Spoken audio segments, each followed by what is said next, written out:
अस्सलाम वालेकुम, कैसे हैं आप सब। तो आज हम स्टार्ट करने जा रहे हैं एक्सरसाइज 2A के क्वेश्चन नंबर 3 का पार्ट नंबर सी। तो मेरे पास ये थिंक न्यू सिलेबस मैथमेटिक्स की बुक 2 है और उसका ये चैप्टर नंबर 2 चल रहा है। मैंने इस चैप्टर के नेम से एक सेपरेट प्लेलिस्ट भी बनाई हुई है, उसका लिंक नीचे डिस्क्रिप्शन में दिया हुआ है ताकि आप लोगों को इस चैप्टर से रिलेटेड तमाम सोल्यूशंस एक ही जगह पर आसानी से इसी प्लेलिस्ट में मिल सकें। इसके अलावा आपको डिस्क्रिप्शन में मेरे सोशल अकाउंट्स के लिंक यानी मेरी फेसबुक प्रोफाइल, मेरी इंस्टाग्राम प्रोफाइल और मेरा ईमेल आईडी का लिंक भी मिल जाएगा। आप इन्हीं अकाउंट्स के थ्रू अपने क्वेश्चंस को, सजेशंस को मुझ तक भी पहुंचा सकते हैं। तो आइए स्टार्ट करते हैं पार्ट नंबर सी को। इससे पहले वाली वीडियोस में हम क्वेश्चन नंबर 3 का पार्ट नंबर ए और बी कर चुके हैं, वो वीडियोस मेरे चैनल पर अवेलेबल हैं, आप उसको देख सकते हैं। तो अगर यहाँ पे स्टेटमेंट को रीड करें तो यहाँ पे लिखा हुआ है sketch the graph of each of the following functions. तो आपको कहा जा रहा है कि क्वेश्चन नंबर 3 के डिफरेंट पार्ट्स में आपको डिफरेंट फंक्शंस दिए गए हैं, आपने इन फंक्शंस का ग्राफ बनाकर दिखाना है। और फंक्शंस की डेफिनेशन मैं आपको बताता आ रहा हूँ कि आप ऐसी इक्वेशंस को फंक्शन बोलते हैं जिसमें अगर एक्स वेरिएबल की जगह पे कोई एक वैल्यू पुट की जाए तो आंसर के तौर पे वाई की भी सिर्फ और सिर्फ एक ही वैल्यू मिले। तो अगर एक वैल्यू इनपुट करने से, एक वैल्यू पुट करने से आंसर के तौर पे, आउटपुट के तौर पे सिर्फ एक ही वैल्यू आपको मिले, तो ऐसी इक्वेशन में जिसमें ऐसे वेरिएबल्स होंगे, इस तरह का फिनोमेना हो रहा होगा, तो आप उसी पर्टिकुलर इक्वेशन को बोलेंगे कि ये एक फंक्शन का रोल प्ले कर रही है, ये एक फंक्शन है। आप जनरली इसको इक्वेशन भी कह सकते हैं, लाइन की इक्वेशन भी कह सकते हैं, इसमें कोई इशू नहीं है, क्योंकि यहाँ पे आप देख सकते हैं जो वेरिएबल एक्स और वाई इनके ऊपर कोई पार्ट नहीं है, यानी पावर 1 मौजूद है। तो ऐसी इक्वेशन जिसमें वेरिएबल्स के ऊपर पावर 1 आती है वो लाइन की इक्वेशन ही जनरली होती हैं। तो अब हमने इससे ग्राफ बनाना है। तो ग्राफ बनाना मैं आपको सिखाता आ रहा हूँ कि जब भी लाइन की इक्वेशन आए आपने ग्राफ बनाने के लिए दो चीज़ें फाइंड आउट करनी होती हैं। सबसे पहले आपने फाइंड आउट करना होता है एक्स इंटरसेप्ट। तो इसलिए मैं यहाँ पे लिखूंगा फॉर एक्स इंटरसेप्ट। ठीक है, एक्स इंटरसेप्ट का मतलब होता है कि इस इक्वेशन की मदद से जो आपको लाइन मिलेगी ग्राफ के तौर पे वो एक्स एक्सिस पे किस पॉइंट पे टच करेगी। तो जिस पॉइंट पे वो एक्स एक्सिस पे टच करेगी वो पर्टिकुलर पॉइंट उसका एक्स इंटरसेप्ट कहलाता है। और याद रखिएगा क्योंकि एक्स इंटरसेप्ट एक्स एक्सिस के ऊपर मौजूद होता है, तो एक्स एक्सिस के ऊपर तमाम वाई की वैल्यू जीरो होती है, यानी एक्स एक्सिस के ऊपर कोई भी आप पॉइंट लेंगे तो उसका वाई कोऑर्डिनेट जीरो के इक्वल होता है। तो इसलिए जब आप एक्स इंटरसेप्ट निकाल रहे होंगे तो आपने हमेशा वाई को किसके इक्वल रखना है, जीरो के इक्वल रखना है। तो देखिए मैं यहाँ पर ये जो इक्वेशन दी है इसमें इस वाई की जगह पर क्या लिखूंगा, जीरो पुट कर दूंगा। तो मैं यहाँ पे लिखूंगा 2x माइनस 5 और इस y की जगह पे देखिए मैं क्या पुट कर दूंगा, जीरो, आगे इक्वल टू और यहाँ पे -10 वैसे का वैसे ही। अब 5 जीरो टाइम्स तो जीरो होता है, इसको लिखने की जरूरत नहीं है। यहाँ पे जस्ट बच जाएगा 2x, यहाँ पे बच जाएगा -10 और आप देख सकते हैं ये 2 मल्टीप्लाई हो रहा है x के साथ। जब आप इसको इक्वेशन के दूसरे मूव करेंगे तो ये -10 को जाकर डिवाइड करेगा, यानी ये उसके नीचे लिखा जाएगा। तो यहाँ पे लिखा जाएगा -10 डिवाइडेड बाय 2। अब यहाँ पे आप कैंसिल आउट कर लें, 2 1 टाइम्स, 2 5 टाइम्स, तो आपके पास x की वैल्यू आ गई ये नेगेटिव और साथ क्या आ गया 5। तो ये जो आपके पास x की वैल्यू आई है और ऊपर y की वैल्यू, ये दोनों मिलकर आपका एक पॉइंट बनाएंगे। इस पॉइंट का आप कुछ भी नाम रख सकते हैं, मैं इसका नाम a रख रहा हूँ। तो इसमें जो x कोऑर्डिनेट होगा वो ये x की वैल्यू होगी जो कि है -5 और जो y कोऑर्डिनेट होगा वो ये y की वैल्यू होगी जो कि होगी 0। तो ये आपने एक पर्टिकुलर पॉइंट निकाल लिया और ये वो पॉइंट है जहाँ पे इस इक्वेशन से मिलने वाली लाइन जो है एक्स एक्सिस के ऊपर टच करके गुजरेगी, एक्स एक्सिस पे टच करेगी। अब इसी तरीके से जैसे आपने एक्स इंटरसेप्ट निकाला है, आपने वाई इंटरसेप्ट भी निकालना होता है। तो आप यहाँ पे वाई इंटरसेप्ट निकालें, तो यहाँ पे आप लिखेंगे 4y इंटरसेप्ट। तो वाई इंटरसेप्ट क्या होता है कि जो ऊपर आपके पास इक्वेशन दी गई है उसकी मदद से जो आपको लाइन मिलेगी वो लाइन वाई एक्सिस पे कहाँ पर टच करेगी। तो जहाँ पर वो वाई एक्सिस को टच कर रही होगी वो पर्टिकुलर पॉइंट आपका वाई इंटरसेप्ट कहलाएगा। और वाई इंटरसेप्ट वाई एक्सिस पे होता है, तो वाई एक्सिस पे तमाम एक्स की वैल्यू जीरो होती हैं। तो इसका मतलब ये होता है कि आप कोई भी पॉइंट वाई एक्सिस पे लेंगे उसका एक्स कोऑर्डिनेट जीरो होगा। तो इसलिए वाई इंटरसेप्ट निकालने के लिए हमेशा आपने एक्स को जीरो के इक्वल रखना होता है।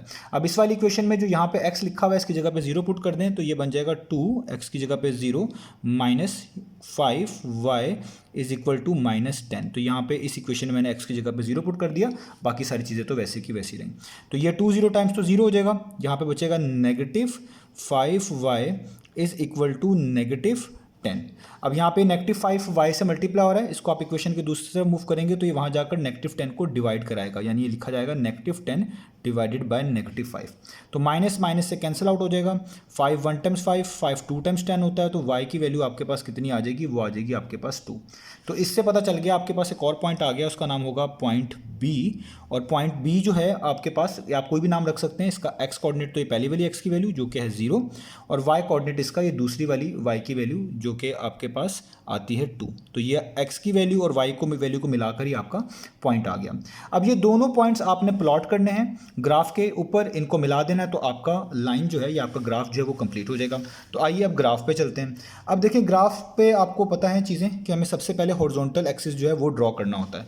तो हॉरिजॉन्टल एक्सिस को हम एक्स एक्सिस भी बोलते हैं, तो हम भी यहाँ पर सबसे पहले हॉरिजॉन्टल एक्सिस को ड्रॉ करेंगे। आपके पास कोई भी ग्राफ पेपर हो वो उस पर ही काम हो जाएगा सारा कुछ। बस आपने याद रखना है ग्राफ बिल्कुल नीट एंड क्लीन होना चाहिए, तभी आपको इसके प्रॉपर्ली मार्क्स मिल पाएंगे। तो आइए पहले हम हॉरिजॉन्टल एक्सिस जो है वो बना लेते हैं। उसके लिए मुझे क्या करना है, मुझे अपने रूलर को हॉरिजॉन्टली स्ट्रेट रखना है ताकि मेरी जो हॉरिजॉन्टल लाइन है वो बिल्कुल स्ट्रेट बने। तो मैंने रख लिया। तो यहाँ पे आप देखिए मैंने ये जो है ना लाइन लगा ली, ठीक है। तो ये मेरा हो गया एक तरह का हॉरिजॉन्टल एक्सिस, जिसको हम एक्स एक्सिस भी बोलते हैं, ठीक है। अब मैंने क्या करना है, अब मैंने वर्टिकल एक्सिस जो है वो यहाँ पे ड्रॉ करना है। तो वर्टिकल एक्सिस देखिए मैं इस तरीके से यहाँ पर ड्रॉ कर लेता हूँ। आपको रूलर जो है वो सामने नज़र आ रहा है कि मैंने किस तरह चीज़ें रखी हुई हैं। तो इस तरह मैं वर्टिकल एक्सिस जो है इसको ड्रॉ कर लेता हूँ। इसको मैं कैमरे को थोड़ा सा बेहतर कर लूँ। तो ये मेरे पास वर्टिकल एक्सिस है इस तरीके से। तो देखें ये मैंने आप देखें वर्टिकल एक्सिस भी बना लिया, ठीक है। ये मेरा एक्स एक्सिस है, ठीक है। इसमें यहाँ पे एरो हेड लगा देता हूँ। ये मेरे पास नेगेटिव एक्स एक्सिस है, ठीक है। यहाँ पे मेरे पास ये आपके पास नेगेटिव वाई एक्सिस है। ये जहाँ पे एक्स और वाई एक्सिस एक दूसरे को टच कर रहे होते हैं, ये आपका ओरिजिन होता है। इसके कोऑर्डिनेट 0 0 होते हैं। यहाँ पे एक तरह का मैंने 0 लिख दिया आप कह लें। और सबसे ऊपर भी जहाँ पे ख़त्म हो रहा है यहाँ पर मैं इधर भी एक एरो हेड इस तरह लगा लेता हूँ, ठीक है। अब आप अपने पॉइंट्स को देखें कि आपके पास कैसे पॉइंट्स हैं, उन्हीं के लिहाज से आपने यहाँ पे स्केल सेट करना है।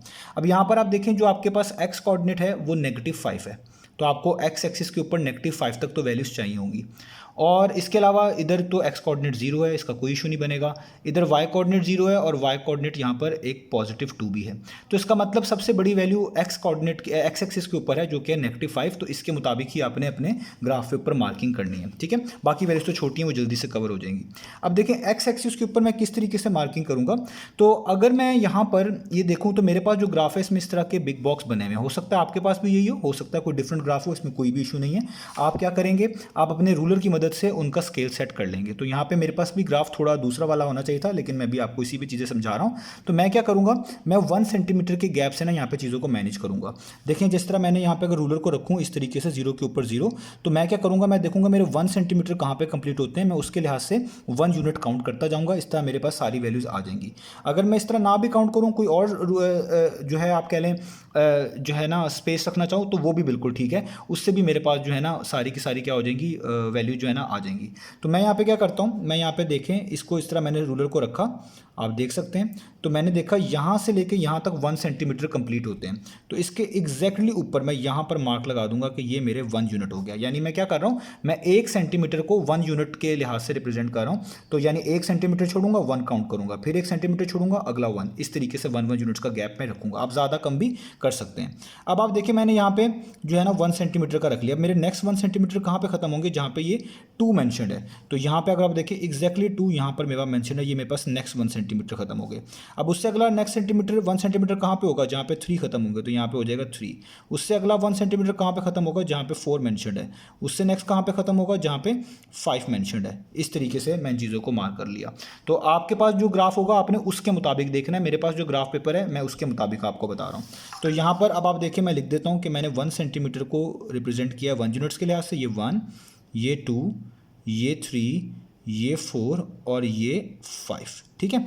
और अब आप इससे अंदाज़ा भी हो जाएगा कि आप देखें 1 2 3 4 स्मॉल बॉक्स छोड़ के 1 लिखा जा रहा है। 1 2 3 4 अगले 4 स्मॉल बॉक्स छोड़ के नेक्स्ट 1 यूनिट 2 लिखे जा रहे हैं। इसका मतलब अब आप रूलर ना भी यूज़ करें तो सिर्फ 4 स्मॉल बॉक्स छोड़ के भी लिखते जाएं, तब भी आपका काम हो जाएगा। वही मैं यहाँ पे करने लगा हूँ। तो 1 2 3 4, तो यहाँ पे आ गया। फिर आगे 1 2 3 4, फिर 1 2 3 4, ठीक है। फिर 1 2 3 4, ठीक है। और फिर 1 2 3 4, ये आप देखें काफ़ी होगा आई थिंक सो। यहाँ पे नेगेटिव एक्स एक्सिस है तो यहाँ पे आएगा -1, ये आ जाएगा -2, ये आ जाएगा -3, ये आ जाएगा -4 और यहाँ पे आ जाएगा -5, ठीक है। आप इसको लिख भी सकते हैं, डिस्क्रिप्शन में लिख भी दीजिएगा कि आपने क्या स्केल सेट किया, वो और भी बेहतर हो जाएगा। ठीक हो गया। अब मैंने क्या करना है, वाई एक्सिस के ऊपर भी इस तरह कर लेता हूँ, ठीक है। अब मुझे पता चल चुका है कि मेरे 1 सेंटीमीटर जो है ना वो 4 स्मॉल बॉक्स के इक्वल है मेरे ग्राफ के मुताबिक। आप अपने ग्राफ के लिहाज से देखना जो आपके पास पेपर मौजूद होगा। तो मैं यहाँ पर भी ऐसे ही करता हूँ। तो 1 2 3 4, ये 4 स्मॉल बॉक्स यहाँ पे ख़त्म हुए, तो मैं लिख दूंगा यहाँ पर, ये हमारा आ गया 1 1 2 3 4, यहाँ पे आपके पास आ गया 2 और फिर 1 2 3 4 यहाँ पे आपके पास आ गया 3।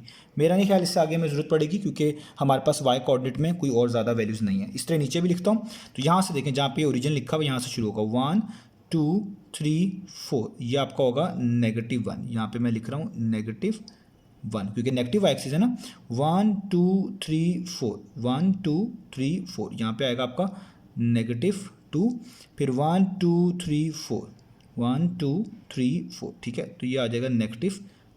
ठीक हो गया। तो ये मैंने सारी मार्किंग्स आपके सामने कर दी। अगेन आपके पास जो ग्राफ पेपर है आपने उसके मुताबिक देखना है कि आपका 1 सेंटीमीटर कितना हो रहा है। मेरे पास जो ग्राफ पेपर है उसमें 1 सेंटीमीटर जो है वो 4 स्मॉल बॉक्स के इक्वल आ रहा है, इसलिए मैंने देखें 4 स्मॉल बॉक्स छोड़ छोड़ के खुद से लिख दिया। ठीक है, अब हम इनको जल्दी से प्लॉट करते हैं। तो देखिए पहला वाला पॉइंट क्या है, उसमें एक्स कोऑर्डिनेट -5 है, वाई कोऑर्डिनेट 0 है। तो जिस पॉइंट का वाई कोऑर्डिनेट 0 वो हमेशा एक्स एक्सिस के ऊपर होता है। तो ये कहाँ पर होगा, जहाँ पे -5 लिखा हुआ है एक्स एक्सिस के ऊपर। तो एक्स एक्सिस ये पूरा है और देखिए -5 यहाँ पर लिखा हुआ है। तो आपका एग्जैक्टली इसी पे आपने इस तरह मार्क लगाना है कि यही आपका ए पॉइंट है, इसका एक्स कोऑर्डिनेट -5 है और वाई कोऑर्डिनेट 0 है, एग्जैक्टली ये वाली। ठीक है, जहाँ पे मैंने मार्क लगा दिया है। तो मेरे पास ये बॉल पेन है, आपके पास लेड पेंसिल या कोई बिल्कुल थिन जिसकी टिप हो वो होनी चाहिए ताकि आपके लिए और बेहतर है। तो यहाँ पर आपके पास ये अगला पॉइंट है। तो अगला पॉइंट में देखें एक्स कोऑर्डिनेट 0 है, वाई कोऑर्डिनेट 2 है। तो जिस पॉइंट का एक्स कोऑर्डिनेट 0 हो और वाई कोऑर्डिनेट 0 के अलावा हो तो वो वाई एक्सिस पर होता है, यानी ये वाई एक्सिस के ऊपर होगा। तो कहाँ पर होगा, जहाँ पे 2 लिखा हुआ है। तो वाई एक्सिस में देखें 2 कहाँ पे लिखा हुआ है, ये लिखा हुआ है वाई एक्सिस में 2। तो इसलिए मैं कह देता हूँ कि यहाँ पर ये मेरा है बेसिकली बी पॉइंट, जिसका एक्स कोऑर्डिनेट 0 है और वाई कोऑर्डिनेट कितना है वो है 2। अब जस्ट मुझे क्या करना है, इनको जोड़ देना है तो मेरा ग्राफ कंप्लीट हो जाएगा। अब जोड़ना बड़ा ध्यान से है, पहले आपने रूलर रखना है कि आपकी ये जो लाइन है ये दोनों पॉइंट में से पास होनी चाहिए, बिल्कुल एग्जैक्टली इनके दरमियान से पास होनी चाहिए ताकि आपका ग्राफ को सही माना जाए। तो ये देखिए मैं अपने रूलर को एडजस्ट कर रहा हूँ ताकि चीज़ें सही रहें। तो कुछ इस तरह का मेरे पास ये ग्राफ बनेगा। ये मैंने देखिए लाइन बना दी। तो मेरी आप देखिए लाइन दोनों पॉइंट में से पास हो रही है। क्योंकि मैं ये बॉल पेन टाइप से यूज़ कर रहा हूँ, इसकी थोड़ी सी फैलती है, इसलिए शायद आपको उतना बेहतर ना पता चला हो, लेकिन आपके लिए चीज़ें आसान रहेंगी अगर आप इंस्ट्रक्शंस को फॉलो कर रहे होंगे।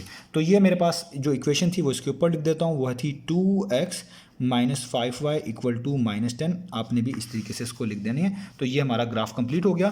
तो इस तरीके से हमने इस पार्ट को करना था। तो यहाँ तक चीज़ें आपको क्लियर हो गई होंगी। इंशाल्लाह नेक्स्ट वीडियो से मिलेंगे बाकी सॉल्यूशंस के साथ।